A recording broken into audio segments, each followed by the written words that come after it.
शुरुआत में हम एक होटल में एक मेड को देखते हैं जो सफाई करते वक्त एक पर्स उठाती है और जैसे ही वो पर्स खोलती है तो उसमें से एक डिब्रिस यानी लोहे का टुकड़ा नीचे गिर जाता है। वो जैसे ही उसे उठाने के लिए झुकती है, अचानक वो सीधा 14वें फ्लोर से टेलीपोर्ट होकर फर्स्ट फ्लोर पर जा गिरती है और पूरा स्टाफ ये देखकर हैरान रह जाता है। सबको समझ नहीं आता कि वो इतनी ऊंचाई से कैसे गिर गई, जबकि छत पूरी तरह बंद थी और कोई रास्ता भी नहीं था। इसके बाद CIA के कुछ एजेंट्स होटल पहुंचते हैं और उन्हें देखकर सबसे ज्यादा हैरानी तब होती है जब वो डिब्रिस अपने आप हवा में उड़ता हुआ नजर आता है। थोड़ी इन्वेस्टिगेशन के बाद साइंटिस्ट को पता चलता है कि यह मटेरियल पृथ्वी का नहीं बल्कि एलियन टेक्नोलॉजी का हिस्सा है। अब सवाल ये उठता है कि इतना एडवांस्ड एलियन मटेरियल आखिर जमीन पर आया कैसे। अगले ही दिन एजेंट्स को एक और अजीब घटना देखने को मिलती है, जहां एक औरत की लाश हवा में लटकी हुई होती है। उसके पास भी वही फ्लोटिंग पावर होती है जो उस लोहे के टुकड़े में थी। पहले एजेंट्स को लगता है कि हवा उसे यहाँ लाई होगी, लेकिन हवा और बॉडी की डायरेक्शन अलग होती है। तभी एजेंट ब्रायन उस औरत की स्लीव को एक वायर से अलग करता है और उसकी बॉडी धीरे धीरे हवा में उड़ने लगती है। वे उस बॉडी को फॉलो करते हुए एक छोटे टीले तक पहुंचते हैं जहां और भी बॉडीज मौजूद होती हैं। सारी बॉडीज एक साथ घूम रही होती हैं, जैसे वहां कोई स्ट्रॉन्ग मैग्नेटिक फील्ड काम कर रहा हो। वे जांच के लिए एक बॉडी को लैब में ले जाते हैं और पता चलता है कि उनके ब्रेन सेल्स अभी भी एक्टिव हैं, लेकिन दिल की धड़कन और सांस दोनों बंद है। और तभी अचानक एक मृत औरत अपनी आंखें खोलती है और फिर बंद कर लेती है। अब सारे सबूत यही बताते हैं कि ये सब उन्हीं एलियन डिब्रिस से जुड़ा हुआ है और ऐसे कई टुकड़े अलग अलग जगह गिरे हुए हो सकते हैं, क्योंकि कुछ दिन पहले एक एलियन स्पेसक्राफ्ट क्रैश हुआ था जिससे कई डिब्रिस जमीन पर फैल गए थे। अब CIA इस एलियन टेक्नोलॉजी की गहराई से जांच शुरू करती है और बाकी डिब्रिस को ढूंढने के लिए निकलती है। जंगल में उन्हें एक बड़ा डिब्रिस मिलता है और जैसे ही वे उसे ले जाने की तैयारी करते हैं तभी वहाँ 2 अजनबी नजर आते हैं। एजेंट्स तुरंत गन्स निकालकर उन्हें वार्न करते हैं, लेकिन दोनों अजनबी अपने अपने डिब्रिस उठाते हैं और अचानक टेलीपोर्ट होकर गायब हो जाते हैं। वे ब्रिज के नीचे पहुंच जाते हैं, लेकिन उनमें से एक आदमी पिलर के अंदर फंस जाता है। दूसरा आदमी उसे फंसा हुआ देखता है और CIA के पहुंचने से पहले ही उसे गोली मार देता है।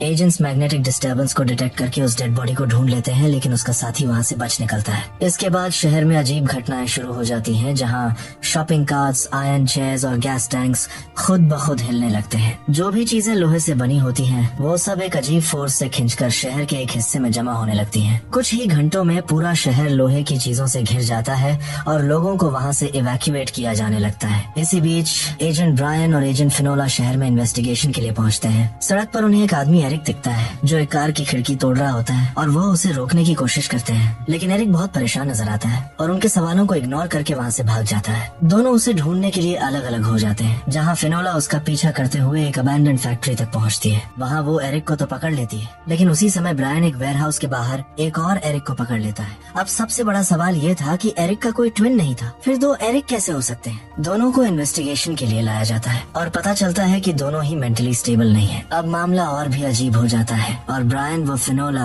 आगे की जांच के लिए एरिक के घर जाते हैं। वे प्रोटेक्टिव सूट्स पहनकर घर के अंदर जाते हैं और अंदर जाते ही उन्हें एहसास हो जाता है कि एलियन स्पेसशिप के कुछ टुकड़े यहाँ भी गिरे होंगे, क्योंकि घर में बहुत सारे छेद हो रखे थे। उन छेदों को फॉलो करते हुए वो एक कमरे में जाते हैं जहाँ उन्हें एक बड़ा डिब्रिश मिलता है। लेकिन जब ब्रायन दूसरे कमरे में जाता है तो वो देखता है कि वहाँ उसकी तरह दिखने वाला एक और आदमी खड़ा है। दोनों एक दूसरे पर गन तान लेते हैं और जैसे ही वह क्लोन अजीब बातें करता है, ब्रायन उसे गोली मार देता है। तभी उसे समझ आता है कि इस डिब्रिस की खास पावर है कि ये इंसानों को क्लोन कर सकता है और शायद एरिक के 2 वर्जन्स भी इसी वजह से बने थे। अब सवाल ये उठता है कि असली एरिक कहाँ है। इसके बाद वहाँ और भी साइंटिस्ट पहुँच जाते हैं जो उस डिब्रिश को न्यूट्रलाइज करने की कोशिश कर रहे होते हैं, लेकिन इसी दौरान उन्हें एक बड़ी सच्चाई पता चलती है कि जिसे वो असली एरिक समझ रहे थे वो असली एरिक है ही नहीं। उन्हें ये बात इसलिए समझ आती है क्योंकि असली एरिक का खून वहाँ पड़ा होता है जो गराज की तरफ जाता हुआ दिखाई देता है। इसका मतलब साफ था कि एरिक खून से लथपथ हालत में गराज की तरफ भागा और शायद अपनी कार तक पहुँच गया होगा। और क्योंकि कार भी मेटल की बनी होती है, इसलिए वह टाउन के उसी बॉर्डर पर होगी जहाँ सारी मेटल की चीजें इकट्ठी हो रही थी। इसीलिए ब्रायन और फिनोला सीधे उसी जगह पहुँचते हैं जहाँ मेटल की एक बड़ी दीवार बन चुकी होती है। वहाँ उन्हें कुछ ही देर में एक कार भी मिल जाती है, लेकिन जैसे ही वे उसके पास जाने की कोशिश करते हैं तभी डिब्रिश में हलचल शुरू हो जाती है। ऐसा इसलिए होता है क्योंकि डिब्रिश को समझ आ जाता है कि कुछ लोग असली एरिक तक पहुंच चुके हैं और उसकी पावर को न्यूट्रलाइज करना चाहते हैं। इसी वजह से वो अपने अंदर से अजीब वेब्स जनरेट करने लगता है जो पूरे शहर को अफेक्ट करने लगते हैं। उधर ब्रायन कार के पास पहुंचकर एरिक को बाहर निकालने की कोशिश करता है, लेकिन उन वेब्स की वजह से उसे काफी दिक्कत होने लगती है और धीरे धीरे एरिक की कार भारी मेटल के नीचे दबने लगती है, जिससे ब्रायन और एरिक दोनों की जान खतरे में पड़ जाती है। लेकिन तभी वक्त रहते साइंटिस्ट्स किसी तरह डिब्रिश की पावर को कम करने में कामयाब हो जाते हैं, जिससे वेब्स रुक जाते हैं और इसी के साथ एरिक को भी होश आ जाता है और सिचुएशन कंट्रोल में आ जाती है। एरिक बताता है कि जब उसके पास डिब्रिश गिरा था तब वो अपनी गर्लफ्रेंड को कॉल करने की कोशिश कर रहा था, क्योंकि उसका हाल ही में ब्रेकअप हुआ था और वह उसे शहर से बाहर जाने से रोकना चाहता था। दरअसल डिब्रिश इंसानी इमोशंस को समझकर लोगों को पावर देता है और एरिक के कांटेक्ट में आने के बाद उसने उसे क्लोन बनाने की पावर दे दी थी। इसी वजह से उसके क्लोन्स उसकी गर्लफ्रेंड को अलग अलग रास्तों से रोकने की कोशिश कर रहे थे, लेकिन तब तक उसकी गर्लफ्रेंड शहर से बाहर निकलने वाली थी और इसी वजह से डिब्रिश ने सारे मेटल को खींचकर शहर के बाहर एक बाउंड्री बना दी ताकि वह बाहर ना जा सके और सब कुछ उसी के कंट्रोल में रहे। अब सिचुएशन को नॉर्मल करने के लिए ब्रायन एरिक से कहता है कि वो अपनी गर्लफ्रेंड को कॉल करके वापस बुलाए और जैसे ही एरिक ऐसा करता है वैसे ही सब कुछ धीरे धीरे नॉर्मल होने लगता है और अब उन्हें यह समझ आ चुका था कि हर डिब्रिश के अंदर अलग अलग तरह की खतरनाक पावर्स छुपी हुई है। अगली सुबह हम एक फीमेल इलेक्ट्रिशियन को देखते हैं जो अपने काम में बिजी थी। तभी अचानक उसके सामने एक अजीब सी परछाई दिखाई देती है, जैसे हवा में कोई पतला सा बर्फीला शीशा लटका हुआ हो। वो एक पल के लिए रुक जाती है और हैरानी से उसे देखती है, फिर धीरे धीरे उसके पास जाती है और उस पतली परत के अंदर कुछ धुंधला सा दिखाई देता है। वो जमीन से एक पत्थर उठाती है और उस परत की तरफ फेंकती है, लेकिन पत्थर बिना रुके उसके पार चला जाता है। अब वह और करीब जाती है और बेचैनी से उस अजीब चीज को देखती रहती है। तभी अचानक उस शीशे जैसी सतह पर एक हाथ उभर आता है। उस हाथ के साथ ही उस पतली परत के अंदर कई लोगों के धुंधले साए दिखाई देने लगते हैं। तभी फेडरल एजेंट्स फिनोला और ब्रायन वहाँ पहुँचते हैं, लेकिन तब तक सब कुछ नॉर्मल हो चुका होता है और ऐसा लगता है जैसे कुछ हुआ ही नहीं। अब उनके पास सिर्फ एक ही रास्ता होता है कि वो रिकॉर्डिंग को ध्यान से देखें। जब वो वीडियो देखते हैं तो साफ दिखता है कि अंदर के लोग बाहर निकलने की कोशिश कर रहे हैं, लेकिन रेडिएशन लेवल पूरी तरह नॉर्मल होता है। कहीं भी किसी खतरे का कोई संकेत नहीं मिलता, जिससे मामला और भी ज्यादा अजीब हो जाता है। तभी जब फिनोला कुछ डॉक्यूमेंट्स पढ़ रही होती है तो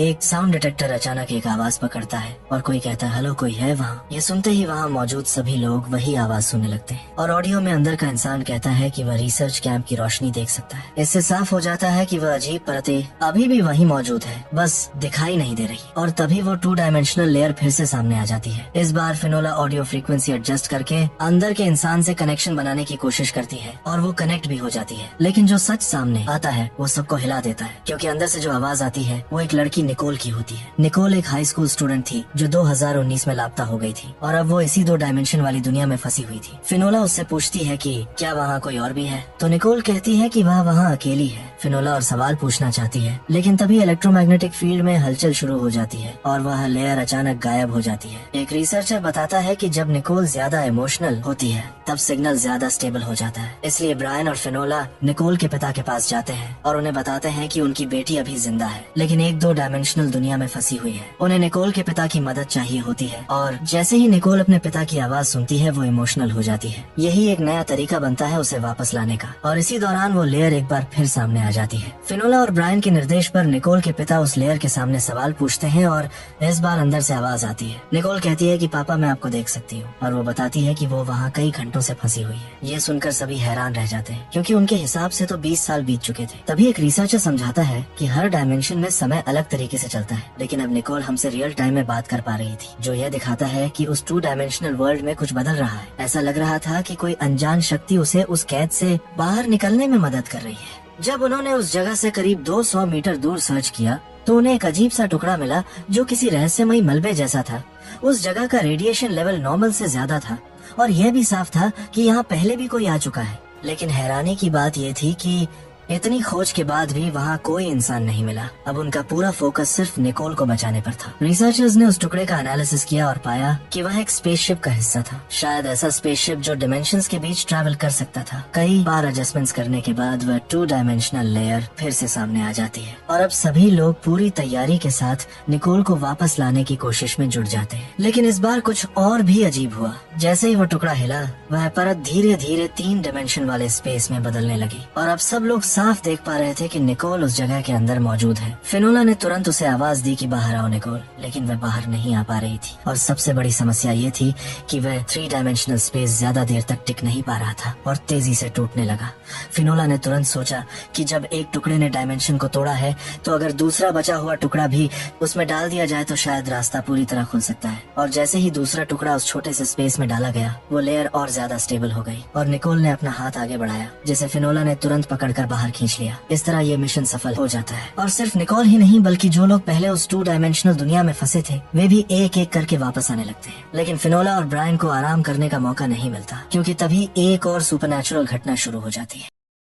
एक एलियन फ्रैगमेंट सामने आता है जिसकी प्रेजेंस ही एटमॉस्फेयर को बदलने लगती है और धीरे धीरे हवा में बदलाव आने लगता है जहां ऑक्सीजन की जगह क्लोरीन गैस फैलने लगती है। सबसे पहले इस बदलाव को मैडवर्क्स महसूस करता है जब वह देखता है कि फर्नेस में जल रही आग अचानक बुझ जाती है और उसे सांस लेने में दिक्कत होने लगती है।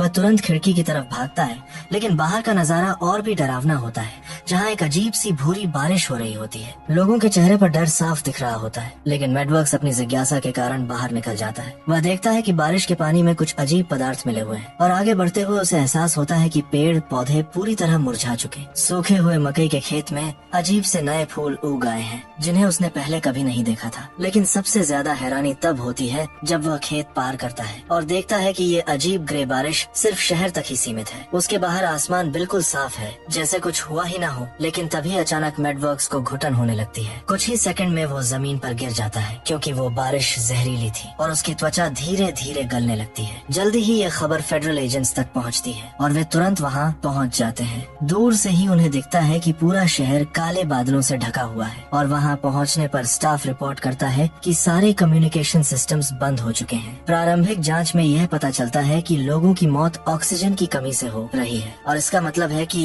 एटमॉस्फेयर पूरी तरह बदल चुका है। लेकिन सबसे अजीब बात यह थी कि यह बदलाव सिर्फ शहर तक सीमित था और बाहर के इलाके पर इसका कोई असर नहीं पड़ा था। फिनोला और ब्रायन प्रोटेक्टिव गियर पहनकर उस अजीब बारिश में अंदर जाते हैं और जांच शुरू करते हैं। जांच के दौरान उन्हें पता चलता है कि ये जगह अब इंसानों के रहने लायक नहीं रही और यहाँ तक कि लाइट का बिहेवियर भी बदल चुका है। उन्हें वहाँ म्यूटेटेड फ्लावर्स दिखाई देते हैं और वे उन्हें रिसर्च के लिए साथ ले जाने का फैसला करते हैं। आगे बढ़ते हुए उन्हें एक ग्रीन हाउस मिलता है जहाँ के पौधे अभी तक मुरझाए नहीं थे और वहीं कुछ बचे हुए लोग भी छिपे हुए मिलते हैं। जब वे सर्वाइवर्स फिनोला और ब्रायन को देखते हैं तो इमोशनल हो जाते हैं और वहाँ से निकलना चाहते हैं। लेकिन ब्रायन उन्हें रोक देता है और कहता है कि अभी सबको यही रुकना होगा क्योंकि सिचुएशन पूरी तरह क्लियर नहीं है। फिर दोनों डिसाइड करते हैं कि वे अलग अलग काम करेंगे। जहाँ ब्रायन वहीं रुककर जांच करता है और फिनोला सैंपल्स लेकर वापस चली जाती है। रिसर्च के रिजल्ट्स चौंकाने वाले होते हैं क्योंकि ये म्यूटेटेड फ्लावर्स असल में एलियन प्लांट्स होते हैं जो फोटोसिंथेसिस तो करते हैं लेकिन ऑक्सीजन नहीं बल्कि कार्बन डाइऑक्साइड छोड़ते हैं। इससे ये साफ हो जाता है कि शहर के अंदर कहीं न कहीं कोई एलियन डेब्री इस पूरी घटना का कारण है। कुछ ही देर की खोज के बाद ब्रायन को एक एलियन शिप का टुकड़ा मिल जाता है जो शहर के नीचे क्लाउड लेयर में मौजूद होता है और अभी भी एक्टिव होता है। यही टुकड़ा एटमॉस्फेयर को बदल रहा था और साइंटिस्ट्स बताते हैं कि अगर इसकी फ्रीक्वेंसी कम कर दी जाए तो शायद सब कुछ नॉर्मल हो सकता है। लेकिन समस्या ये थी कि ग्रीन हाउस में बचे हुए लोगों के शरीर में म्यूटेशन हो चुका था और उनके रेड ब्लड सेल्स अब सिर्फ क्लोरीन गैस को ट्रांसपोर्ट कर सकते थे। सीधी बात ये थी कि अब वे लोग पृथ्वी के सामान्य ऑक्सीजन वाले एनवायरनमेंट में जिंदा नहीं रह सकते क्योंकि अगर उन्होंने ऑक्सीजन ली तो तुरंत मर जाएंगे। और सबसे खतरनाक बात यह थी कि उसी समय ब्रायन को एक जरूरी संदेश मिलता है कि शहर के ऊपर बनी बादलों की परत अब धीरे धीरे आसपास के इलाकों में फैलने लगी है और अब उनके पास समय बहुत कम बचा है। इसलिए तुरंत उस एलियन टुकड़े की फ्रीक्वेंसी को कम करना जरूरी हो जाता है और मुख्य अधिकारी फैसला लेते हैं कि शहर में बचे लोगों को वहीं छोड़ दिया जाए। लेकिन फिनोला को यह फैसला गलत लगता है क्योंकि उसके हिसाब से ये इंसानियत के खिलाफ है। फिर भी अगर कुछ नहीं किया गया तो और ज्यादा लोग मर सकते हैं। इसी बीच उसे एलियन फ्रैगमेंट नंबर 489 याद आता है जिसे उन्होंने पहले संभाला था और जिसमें एक खास एबिलिटी थी। ये टुकड़ा लोगों को ऐसी अवस्था में डाल सकता था जिसमें वे दिखते तो ऐसे हैं जैसे मर चुके हैं लेकिन असल में जिंदा रहते हैं। फिनोला चाहती है कि इसी टुकड़े से शहर के सभी लोगों को सील कर दिया जाए ताकि फ्यूचर में एडवांस टेक्नोलॉजी आने पर उन्हें वापस जिंदा किया जा सके। उसका यह प्लान जल्दी ही एक्सेप्ट कर लिया जाता है और किस्मत से टुकड़ा 489 पहले से ही रिसर्चर्स के पास मौजूद होता है। जैसे ही उसकी इलेक्ट्रॉनिक एनर्जी एक्टिवेट की जाती है वह अपना असर दिखाना शुरू कर देता है। अगले ही पल सारे बचे हुए लोग एक अजीब एनर्जी लेयर में फ्रीज हो जाते हैं और ऐसा लगता है जैसे समय वहीं रुक गया हो। लेकिन लाइफ मॉनिटरिंग डिवाइसेस साफ दिखाते हैं कि वे सब अभी भी जिंदा है। इसके बाद रिसर्चर्स डिसाइड करते हैं कि शहर में मौजूद एलियन डेब्री की फ्रीक्वेंसी धीरे धीरे कम की जाए और आखिरकार यह संकट खत्म हो जाता है। लेकिन ब्रायन और फिनोला को आराम का मौका भी नहीं मिलता। सिर्फ 2 दिन बाद ही एक और सुपरनैचुरल घटना सामने आती है। जहाँ वर्म होल जैसी चीज हकीकत में दिखाई देती है, जिसे अब तक सिर्फ एक कॉन्सेप्ट माना जाता था और आइंस्टाइन तक कहते थे कि इंसान इसे क्रिएट नहीं कर सकते। लेकिन एक दिन एक अमेरिकी आदमी के साथ कुछ ऐसा होता है जो सबको चौंका देता है। वह एक बस में बैठा होता है और एक लड़की से बात करने ही वाला होता है। तभी अचानक बस के अंदर एक अजीब आवाज गूंजती है और उसी पल सभी यात्रियों की सुनने की क्षमता खत्म हो जाती है। लड़की सिर्फ उसके होंठ हिलते हुए देख पाती है और तभी रोड पर एक वर्म होल अचानक दिखाई देता है। बस सीधे उसी वर्म होल में घुस जाती है और अगले ही पल मेक्सिको के एक टाउन के आसमान में प्रकट हो जाती है। लेकिन इम्पैक्ट इतना खतरनाक होता है कि बस पूरी तरह टूट जाती है और सभी यात्रियों की मौत हो जाती है। सिर्फ वही आदमी किसी तरह जिंदा बच जाता है और मलबे से बाहर निकल आता है। जैसे ही वो बाहर आता है वो देखता है कि एक आदमी काले कपड़ों में उसके सामने खड़ा है, जैसे वो पहले से उसका इंतजार कर रहा हो। और इसी रहस्यमयी मोड़ पर इस सीरीज का ये पार्ट खत्म हो जाता है। अगले पार्ट के लिए कमेंट करो। नेक्स्ट जैसे ही 100 कमेंट्स हो जाएंगे मैं इसका अगला पार्ट डाल दूंगा।